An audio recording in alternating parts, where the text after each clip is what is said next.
প্রত্যেক বছর আমার গরু বাড়ির তো বেঁচে হয়ে যায় সবগুলো এই বড় সবগুলো সব বেঁচে গেছে। গত বছর ভিডিও করছেন এই গরু আছে একটা না না না তাই একটা নাই একটা নেই তো এবার 15টা গরু রয়েছে।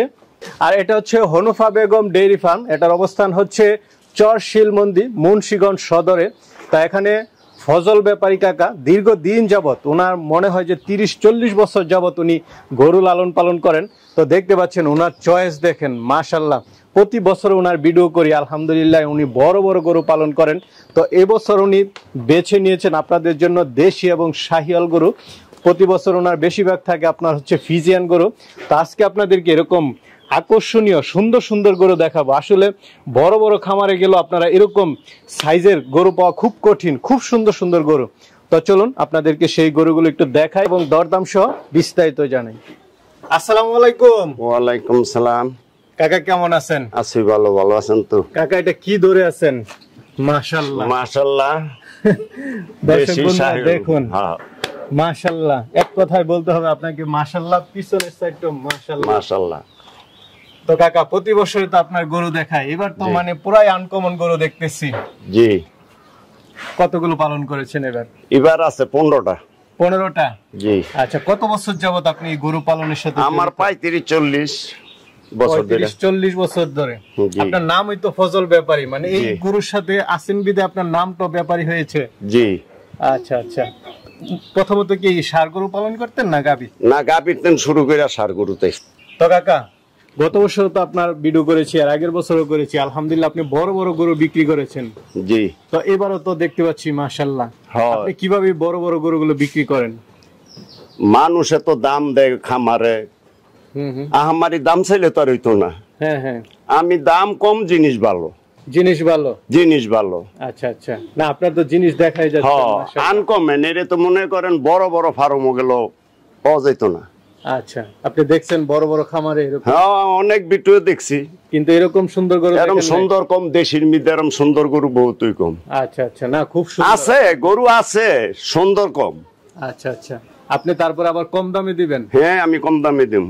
আচ্ছা, এই জন্য কি আপনার প্রতি বছর আপনার গরু বিক্রি হয়? সব প্রত্যেক বছর আমার গরু বাড়ির তো বেঁচে হয়ে যায় সবগুলো। এই বড় সবগুলো সব বেঁচে গেছে। গত বছর ভিডিও করছেন এই গরু আছে একটা? না না না, একটা নাই। একটা নেই তো এবার 15টা গরু আশা করি বাড়ির তো নিয়ে যাইব। মানুষ 1-2টা বিক্রি করতে পারে না। আপনি তো গত বছর ফিজিয়ান মনে হয় যে 1 টনেরই ছিল অনেকগুলো। প্রায় 8-10টা ছিল বড় বড় বড়। মোট 18টা ছিল।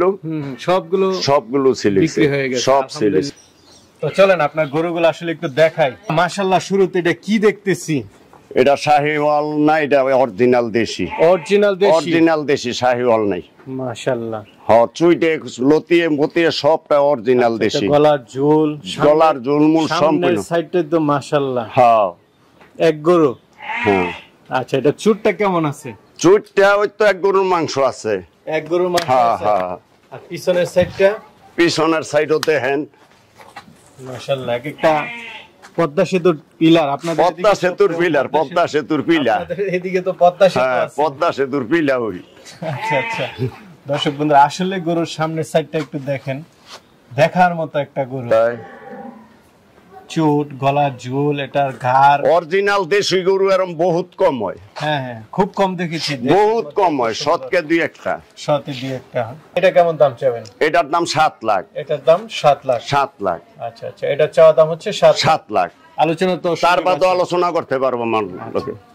আজকে ঢাকার একটা কাস্টমার আইলে আমার এত কষ্ট করে মুন্সিগঞ্জে যদি একটা গরু 10-20 হাজার কমে না নিতে পারে, 50 হাজার কমে না নিতে পারে, তো আইবু কি আর ঢাকাতন বেটারা? আচ্ছা আচ্ছা, মানে ঢাকা থেকে আসলে দাম কমে যাবে। হ্যাঁ। গরু দেখতেছি, এটা হচ্ছে 4 নাম্বার। এটা কি জাতের? এইটাও দেশি। এটাও দেশি? এইটাও দেশি। আচ্ছা, শাহিওয়াল নেই? না, শাহিওয়াল গরু নাই, সব দেশি গরু। সব দেশি। এই যে দেশি বলছেন, এটার কি বৈশিষ্ট্য দেখে আপনি দেশি, একদম পিওর দেশিটা বলছেন? এইটা সামনে লতি দেহেন, নাভি দেহেন, চুর দেহেন। আচ্ছা, নাভি নেই? হ্যাঁ, এদিকেও করস কইতে পারবো, ওই যে সাতেরটা করস। আচ্ছা আচ্ছা। চুট আছে বড়, সবকিছু মিলে না? হ্যাঁ জি। না ঠিক আছে। কাকার দাম চাওয়া গরুগুলো খুব পারফেক্ট। দাম আমারা কাকা কত ডিসাইয়া বইয়া থাকলে তো কাম হইতো না। তো কাকা মাশাআল্লাহ।